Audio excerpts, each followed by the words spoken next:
I'm Juan. I'm Graham. We're in Vancouver, and Juan's gonna be asking me questions every week about Blvd piping. Let's get into it. Let's go, baby. Okay. Graham, Vancouver homes are selling like crazy. What's the importance of hiring a home inspector? Well, I've seen a lot of people forego a home inspection, and that's probably the worst thing you can do.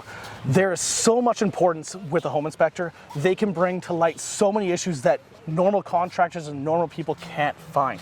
I would say it is probably the most important thing that you can do when buying a home is get a home inspector. There's lots of options out here in Vancouver. I've even heard of home inspectors that you can hire out at a day rate that you can bring around with you while you check out homes all day long. That way, if you find a house that you like, the home inspector can even do a quick look over things and find out if there's any red flags that you should be aware of before you make an offer on that place.